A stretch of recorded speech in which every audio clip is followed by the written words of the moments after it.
All right, let's get it. Good morning, good morning, good morning. Give me a replay, gang. You know, every Wednesday now, our thing is to focus on skill set. Our whole play is to make it so that every Wednesday we're focusing on skills. We do a lot of mindset, we do a lot of heart set, but every Wednesday is all about skill set. So I want you to be ready for that from now on. If you're looking to grow your skills, you may also want to consider joining the Kaizen Academy. We have a lot of new courses that are coming your way for the new year.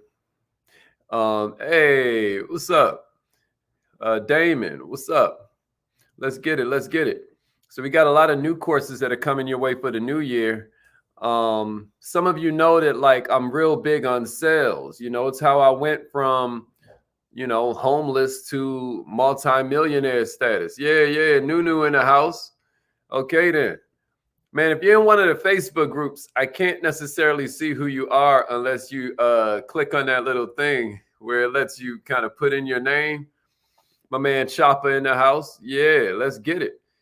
So some of you know that I'm real big on sales. I'm always talking about how when people say they're scared of sales, it's more evidence of bad programming, because we love to spend money, but we're somehow programmed to not necessarily enjoy, creating the money, generating the money, earning the money. And nothing moves in this big mall we call America without sales. You got to get down with being okay with sales. Even if you don't want to love it, you still got to be okay with getting better at it. You have to sell your spouse on marrying you. You got to sell your kids on making a bed. You see what I mean? You got to sell your friends on going to the movies. But a lot of times this fear just comes from lack of knowledge. Believe it or not, that's where all fear comes from. Fear is just the anticipation of pain. And what is that pain? It's the pain of ignorance. It's the pain of not knowing what's around that corner. What's going to jump on me if I walk around there? That's what throws us off, y'all. And so the more you earn, the more you learn, the more brave you become. It's not just earn more, learn more. It's not just, learn more, earn more. It's also learn more, you get brave. Learn more, you get more confident. Confidence is situational. It's your lack of knowledge that makes you kind of, full of nervousness and anxiety in certain situations. So all we have to do is expand our knowledge base and everything begins to change for us. Does that make sense? Good morning. Good morning. Okay, now. I love it. I love it. All right. All right, Rita B. That's exactly right. That's exactly right. Let them know, Miss West. Let them know. Allie in the house. Allie in the house. Let's get it. Let's get it. Man, I wish I could see who this was in some of these Facebook groups, et cetera, so forth. But every Wednesday, we're going to focus on skill set, y'all. So I hope you're ready for that. Since all fear comes from lack of knowledge, our goal is to increase your knowledge so that you get a little bit more brave. The reason we call it the Kaizen Academy, y'all, is because Kaizen is this concept that comes to us from the West, where it is these really small, minuscule improvements that change everything, right? Like we know that if you'll just change 0.1% every weekday, Monday through Friday, that's 2% a month. Right? That's 26% a year. In 3.5 years, you've doubled your performance, doubled your output, or doubled your income. So I want you to share this with an entrepreneur who wants to improve. Share this with an entrepreneur who's interested in doubling their income. Because if you can do that off 0.1%, imagine 10%. And for some of us, that's really good news because, man, we're so far behind the elite that we could do anything and improve 10%. We could just try one new technique and improve 10%. And I just said 0.1%. You get what I'm saying to you? So I hope this is feeling real good for you. Make sure you join the text message system.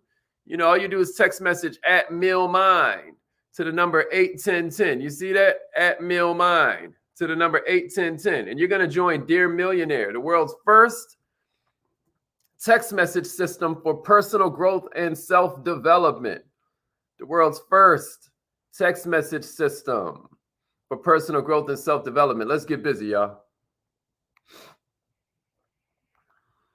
You You have something special. You have greatness in you. Hello, this is Les Brown, and you're in the right place at the right time because we're going to bring the millionaire out of you. All right, let's get it. Let's get it. Let's get it. Let's get it. Let's get it. Oh, snap. I typed in the wrong code. Hold on just a second.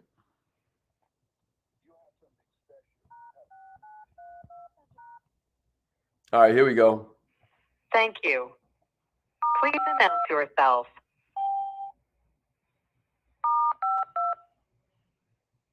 All participants are muted. Entry and exit tones are off. All right, good morning, millionaires. Good morning, millionaires. One of the things that makes us so scared to sell is that we hate objections. We hate rejection. You know, we don't want to hear all of this stuff when we talking about sales like, oh, you know, rejection is God's protection and all that. We don't want to hear all of that when we try and get our thing off, right? What we want is some skills to help us pay the bills. And so every Wednesday, that's what I'm going to be giving you.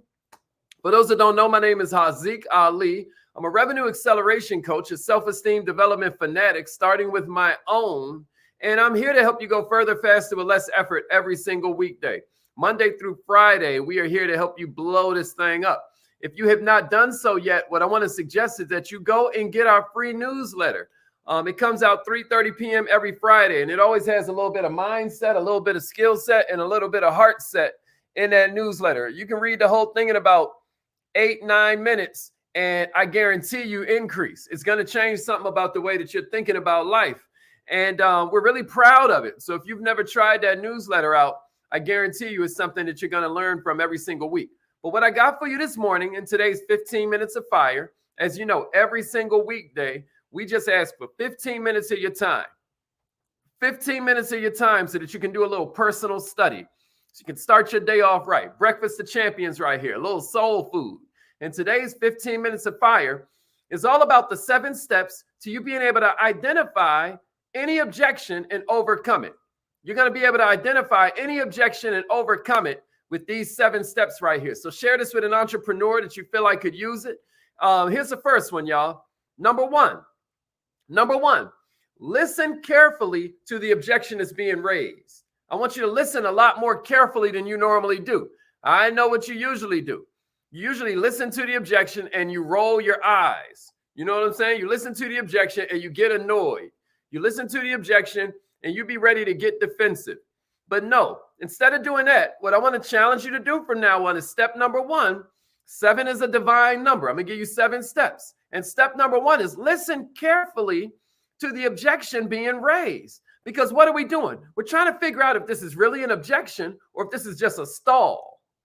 Stalls are way worse than objections. But if it's a true objection, then as you talk to them and you ask them little things about it, they're going to keep on repeating it if it's real.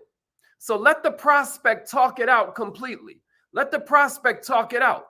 You got to let them get it all out of their system. You want to make sure you understand everything about the objection and all its nuances, why this is an objection to them, what they're really scared of. You get what I mean? Because fear don't just kick in for you as the one that's selling. Check it out. Fear kicks in for them as the one that's buying. Do you know how many times they've been burned? So listen carefully to the objection being raised. If you're ready for number 2, give me a number 2 and a share. No matter what, y'all, when that first objection comes in, you got to agree with them. You got to agree. Dale Carnegie laid that out for us in How to Win Friends and Influence People. No matter what, you got to agree with them, because then later on, you can disagree without it turning into an argument. No matter what happens, you got to agree with them first. And if you think this is a stall, you got to get them to fess up to the real objection. If this is just a stall and you want clarification, here are a couple things you can say to kind of get them to move past the stall. You could say things like, don't you really mean blank, right? Or you could say, you're telling me blank, but I think you mean something else. This is how you get them to elaborate. We still on number 1, y'all. I want you to listen completely. And listening completely sometimes involves asking them questions. Here's number 3.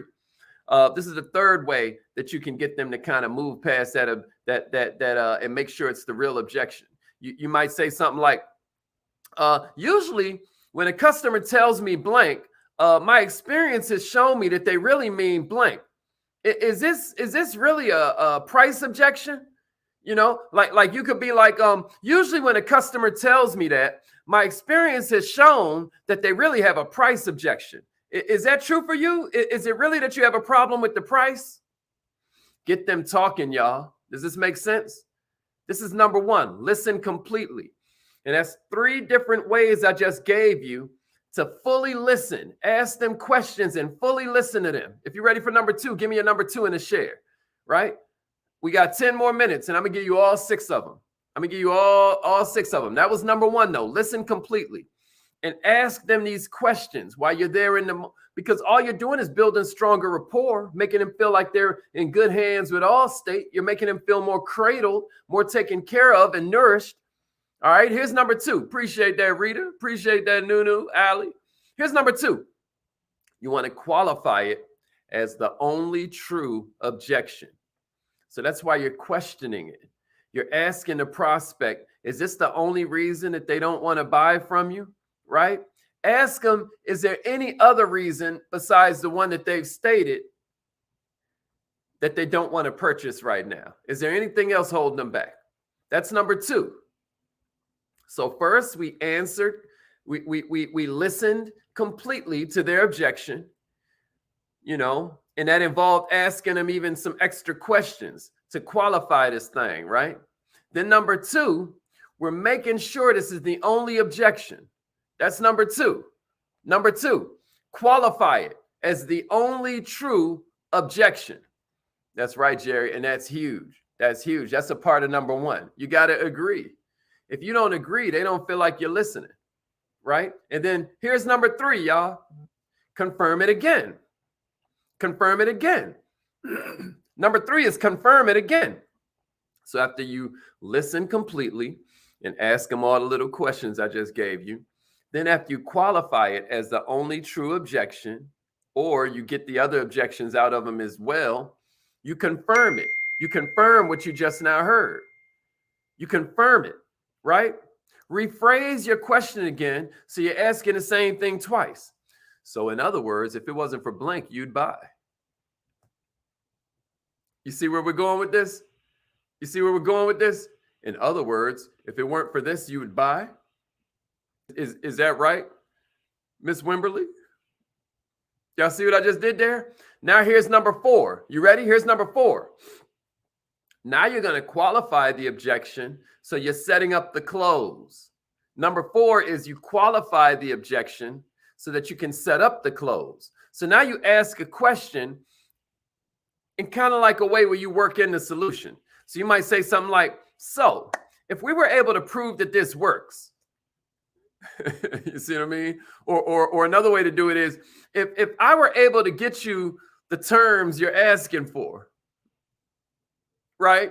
Or maybe you're like, if I were able to show you how this how the system works in a working environment, if I were able to show you how this product works, or if I was able to show you our service in real time, in real life, would that be enough for you to make a decision?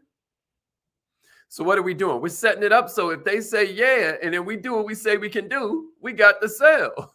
You get what I mean? Because they scared too. You can't forget that. Or you can do a variation. You know, would that make me a candidate for your business at that point? Listen to me. Go back through your notes. Write these down. This should be in your power book. This is Skill Set Wednesday right here. Here's number 5.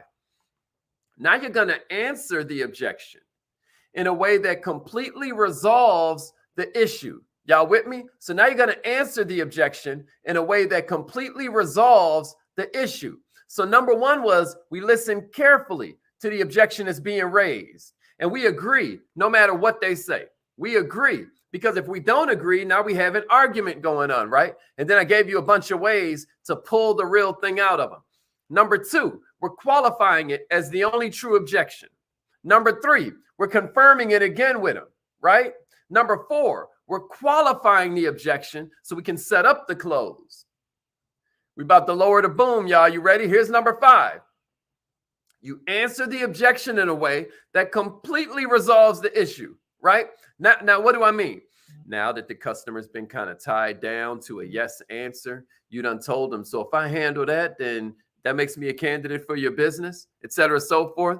Now you're using every tool in your box, right? If you got trump cards, this is where you play them. This is where you pull out some of the stuff that you ain't bring out yet. Y'all will notice when I'm doing presentations, a lot of times I'll wait until, like if I'm talking about consumer financing, I'll wait until the very end. For those that don't know, we have a financial services company, right? And so, we're the money and credit guys. So, if I'm talking to them about the consumer financing, I might not pull out until the end that we accept stated income, or I might not pull out until the end that they get their own back office, or I might not pull out till the end that we finance up to 84 months, which is 7 years. And that makes the payments real, real small. This is where you pull all that stuff out.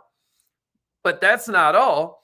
This is where you pull out the testimony letter that you got from somebody who's in a similar situation to you, or a similar situation to them. This is where you pull out a comparison chart where you're comparing what you do to what everybody else in the marketplace does that they could possibly be choosing from. I know with our consumer financing, I know all the other companies that are out there and how we're better. So I've already got, little text messages written out in my shortcuts, right? Like I got one, let me see. I was going to try and put it in the comments, but I can't do it right now, but I'll send it to anybody that cares. But the point I'm making is, this is where you pull all that stuff out. Maybe you have a customer that you can call on who was in a similar situation to them, and they love you now. And then be like, man, I got somebody right here who feels like blank. Can you talk to them real quick? And then let them talk to your customer. Maybe you have a special deal. We coming up on the holidays. Maybe you have a special deal. And the deal ain't got to come from the home office. This could be a special deal you've put together. Like if I'm specializing in helping truck drivers, maybe I've put together a white paper on all the things that all the top, fleet owners wish they would have known when they got started. And I'm like, man, normally I sell this for $99.95, but I'm going to give it to you for free right now. You know what I mean? For 7 days, I'm giving this away for free. You just created something that makes your offer irresistible. You got to forget price, man, right? You're going to show the cost, but you want to demonstrate value. You hear me? You want to list comparisons. You want to prove benefits. Am I making sense? If you can't answer the prospect in a way that's different or that sets you apart from the competition, you're never going to close them. And here's the cold part. You don't deserve to close them. You get what I mean? You need to have product knowledge. You need to have creativity. You need to have some of these sales tools we're talking about, like testimonies from other people that feel the same way they do. You should have a collection of testimonies for every kind of situation you normally run into. Some of y'all been entrepreneurs so long, you should be able to yawn at their objection. Like, man, I knew you was going to say that at this point. Well, if you knew they were going to say that at this point, why don't you have an answer ready? Why don't you have a testimony ready? You have to combine technique with assurance that you can get the job done. You got to have sincerity. You got to have conviction. You got to be able to make the prospect understand that you believe what you're saying. And the only way to do that is to believe what you're saying. At least that's the most reliable way to do it. Here's number 6, y'all, because we only got 2 more minutes. Ask a closing question, but communicate it in an assumptive manner. I'm always teaching you with mindset. You get what you expect, right? If I expect this crowd of people to be nice to me, then it makes me a nicer person. If I expect them to be mean, it makes them more mean. Does that make sense? So you always want to assume the best. Ask a question and make sure that the answer to it communicates the sale. So if I could, would you is a classic way to do this, right? So if I could make this happen, would you come on in and give me a chance, right? I'm pretty sure we can do this. I got to check one thing with the office. If it's a go on my part, I'm assuming we have a deal, right? Y'all see what I'm saying? Or a third way to do it. Use similar situations when you close. People like to know about other people in the same situation, right? Or another way to do it, ask why is this or why is that important to you? Then you use if I could, would you?